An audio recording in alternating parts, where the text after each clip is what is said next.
Welcome in, everyone. Grab your coffee or your tea, make yourself comfortable, because we have a really special deep dive for you today. We absolutely do. I'm so excited for this one. Yeah, it's Thursday, April 16th, 2026, and we are jumping right into the latest class notes from Academia BSB. Specifically, this is for the English Conversations course, Group T262. Right. Our wonderful A2 level learners on the CEFRL scale. Exactly. And, there's this incredibly pervasive myth about learning a second language as an adult. We treat it like it's like a math equation. Oh, totally. Like you just memorize a formula, plug in the vocabulary words, and suddenly you're fluent. Right. But for you listening right now, especially the amazing women who are balancing careers, taking care of kids, running households, and studying online with our unique methodology, the reality is way messier. It is a living, breathing, beautifully complicated puzzle. It takes so much vulnerability. It really does. So our mission today is to unpack these exact tools that Academia BSB is giving you. We're going to look at some foundational vocabulary and pronunciation, tackle the famous royal order of adjectives and grammar. Which is always a wild ride. Oh, it really is.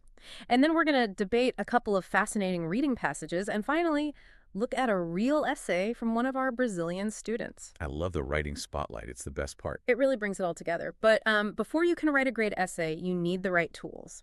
So let's look at the vocabulary from the current class first. Yeah, let's do it. The focus here is on demographic terms, things like Caucasian, Asian, white, Latina. Right, which are basically descriptors of origin and race. So, Caucasian or white meaning of European descent, Asian meaning from the Asian continent, and Latina representing a woman of Latin American origin. Exactly. But what's brilliant about the Academia BSB curriculum is how they pair these very formal terms with super casual conversational phrases. Oh, like hang out and chill. Yes, like why teach someone how to fill out a census form with the word Latina right next to teaching them how to text a friend to hang out? Well, because that is your reality. If you are navigating a new culture, you're code switching constantly. Right. Tuesday morning, you're at the immigration office filling out clinical forms. But by Tuesday night, you just want to ask a neighbor to chill, to relax and spend time socially. You need both registers to actually survive and build community. That makes total sense. You're equipping them for the bureaucracy and the community at the exact same time. And this connects right into the past class vocabulary, too, which had a slightly more medical or personal context. Oh, yeah, the personality traits. Right. We had brave, timid, sympathetic, and organized. So to give some quick synonyms for you guys listening, brave is basically courageous or fearless. Timid is shy or easily frightened. Sympathetic is compassionate, and organized is, structured or methodical. Right. So a patient facing a scary diagnosis has to be brave.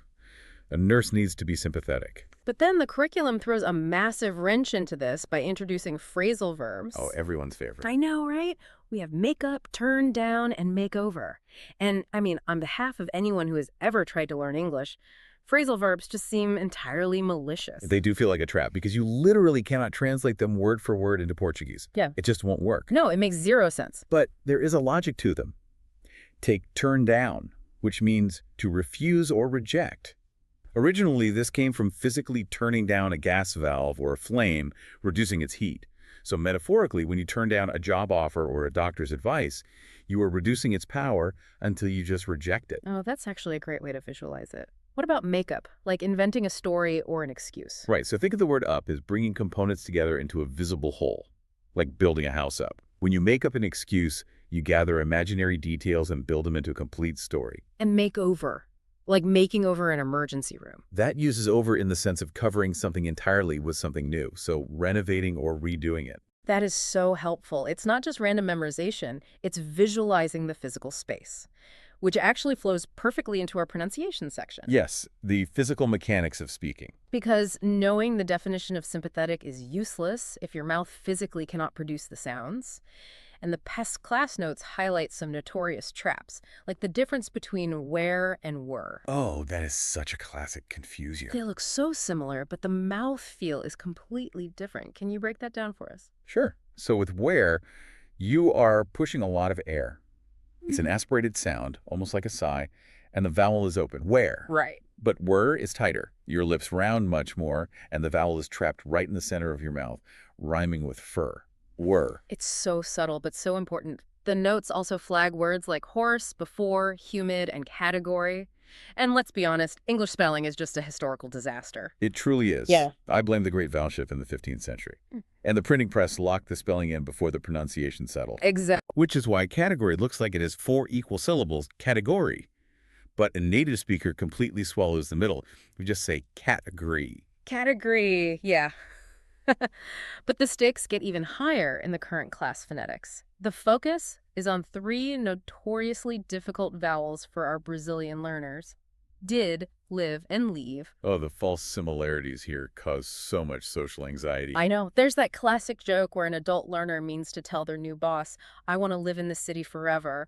But because they stretch the vowel, they accidentally announce, I want to leave the city forever. Literally the difference between getting a promotion and resigning. Exactly. So how do we fix that? Well, the short I in leave and did is often mispronounced by Romance language speakers as a hard E, because that's how the letter I sounds in Portuguese. Right. They want to say deed or leave. Yeah, but it's not that. In English, the short I requires absolute facial relaxation. Your jaw drops just a millimeter. Your tongue rests in the middle. Live. Did. But for leave, L-E-A-V-E, you physically have to smile, right?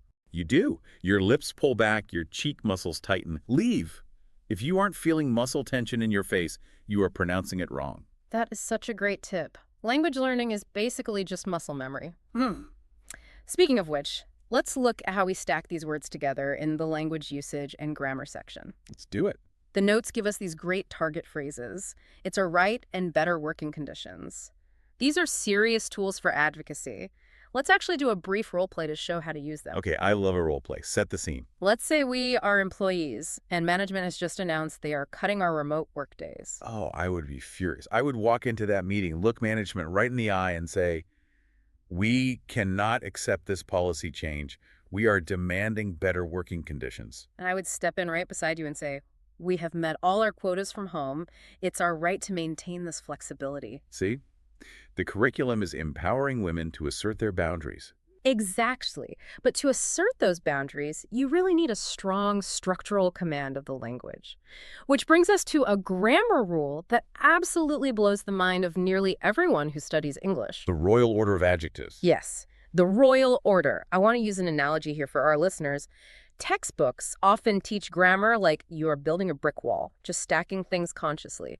But I think learning English grammar is way more like learning to drive a manual transmission car. Oh, driving a stick shift. How so? Well, when you first learn, it is agonizingly conscious. Clutch in, shift to second, release the clutch slowly. You're sweating, the car is stalling out. It's terrifying. It is. But after a year, you're drinking coffee, changing the radio, shifting gears without a single conscious thought. It just becomes muscle memory. And the royal order of adjectives is the linguistic clutch pedal. That is so accurate. If you ask a native speaker what the royal order is, they will look at you blankly. But if you break the rule, their brain will instantly stall out. Right. So let's list out this unyielding 8-step rule. Okay, the specific sequence is, number 1, opinion. 2, size. 3, age. 4, shape. 5, color. 6, origin. 7, material. And 8, purpose. It is so intense. Let's give a specific affirmative example from the visual memory trick in the notes. She is wearing beautiful, big old, thin red Italian cotton running shoes. Which sounds absurd, but it is grammatically flawless. And if we make it negative... She isn't wearing beautiful, big old, thin red Italian cotton running shoes. The negation doesn't disrupt the chain at all. And an interrogative question. Is she wearing those beautiful, big old, thin red Italian cotton running shoes?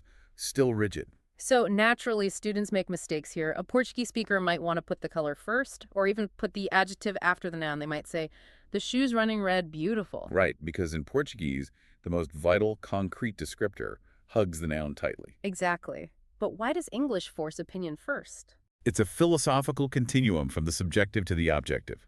We force the speaker to get their personal bias out of the way first. Opinion comes first because beautiful is debatable. I might think the shoes are ugly. Oh, that makes sense. But as we move closer to the noun, the adjectives become undeniable facts. We cannot debate that the shoes are red or cotton or for running. The closer a word is to the noun, the more intrinsic it is to reality. That is a staggering way to look at it. We are building a philosophical runway to the noun. We really are. Look at that. We are getting deep into the philosophy of English today. We are actually going to take a really quick commercial break, go grab a fresh cup of coffee, and we will be right back to dive into our reading comprehension. See you in a second. Commercial break.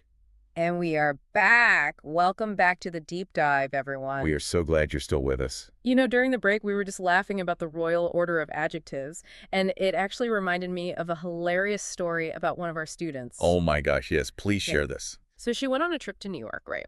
And she was feeling super confident walking into this bakery, and she just wanted to order something that reminded her of home, like a pan de queijo. So she tries to translate it and gets so nervous about the adjective order that she just blurts out, "I want a cheese hot big bread." Oh no, a cheese hot big bread. And the baker just stared at her in total confusion. It just goes to show how much that subconscious rhythm of adjectives actually matters in real life. It really does stall the native speaker's brain if you mix it up. It totally does. Anyway, to do a quick recap of the morning so far, we've tackled the difference between formal demographic vocabulary and casual phrases like hanging out. We broke down the physical tension needed to pronounce leave versus live, and we survived the royal order of adjectives. We covered a lot of ground. We did. But now, armed with all these tools, we get to see how they apply to real-world reading comprehension. And the texts from Academia BSB do not hold back. No, they are tackling some heavy real-world issues. Right. So reading 1 asks a big question. Should school lunch be free? And the text paints a pretty grim picture of cafeterias serving French fries and ketchup as a substitute for actual vegetables. Yeah, and it explicitly links this kind of diet to the risk of childhood obesity, heart disease, diabetes. It even mentions the 2010 Healthy Hunger-Free Kids Act, which required less sodium, less fat, and more fresh produce. So I am going to playfully take the opposing side here and argue from the text's institutional perspective. I think the institution has a responsibility to make food appealing. You can't just hand a kid a raw stalk of broccoli and expect a miracle. Fair point. The burden is on the school to mix veggies into pasta sauce, serve lean turkey burgers, and just provide the infrastructure for health. It's an institutional duty. Okay, but I'll push back on that from the behavioral side, which the notes also bring up. The text asks a very pointed question. Are they throwing their fresh apples in the trash and eating chips instead? Oof, yeah. I mean, you can pass legislation mandating lower sodium all day long, but a law cannot force a child to chew and swallow a salad. If a kid dumps the apple to eat junk food they brought from home, is that the cafeteria's fault?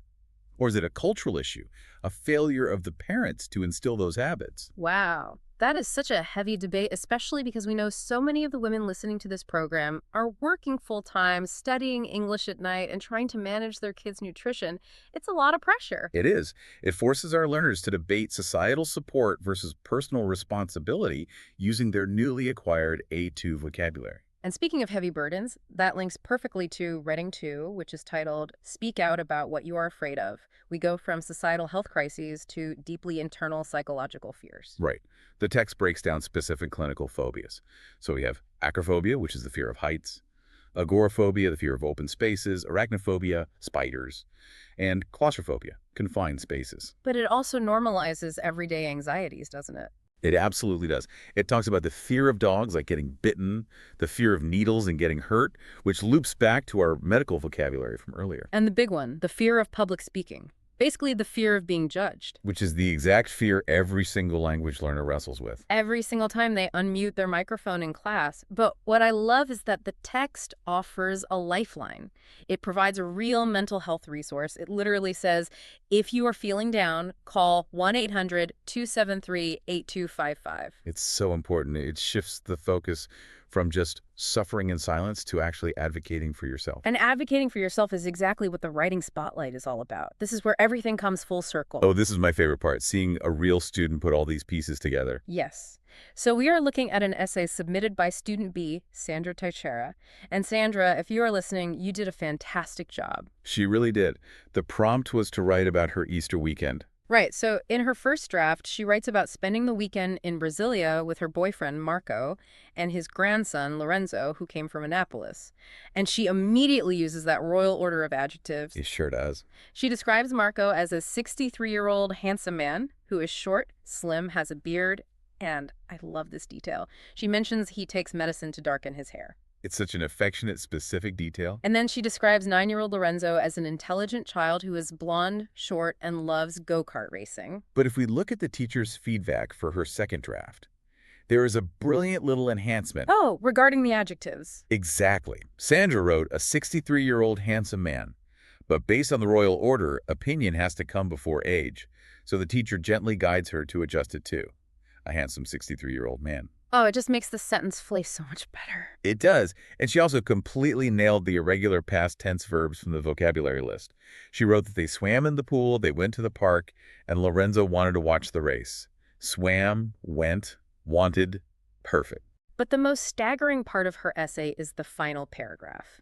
She shifts from the past tense of her weekend to the future tense of her travel plans. She says they want to travel to Foz do Iguaçu and Argentina next month.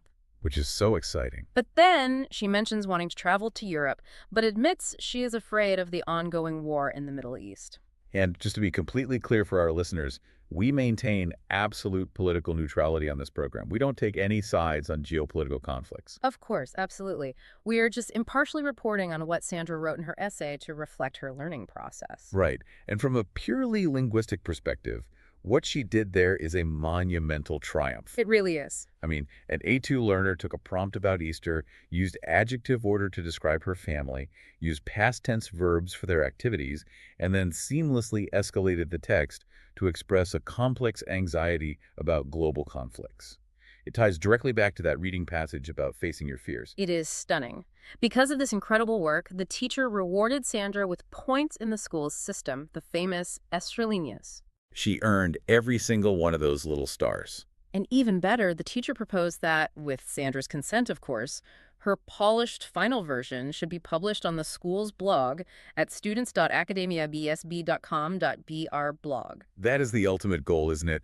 Taking a private academic struggle and turning it into a public declaration of your voice. It truly is. It shows every other woman studying with Academia BSB that their weekends, their families, and their fears are worth reading about. It really proves that learning a language isn't just about memorizing vocabulary. Not at all. It brings us right back to our original point.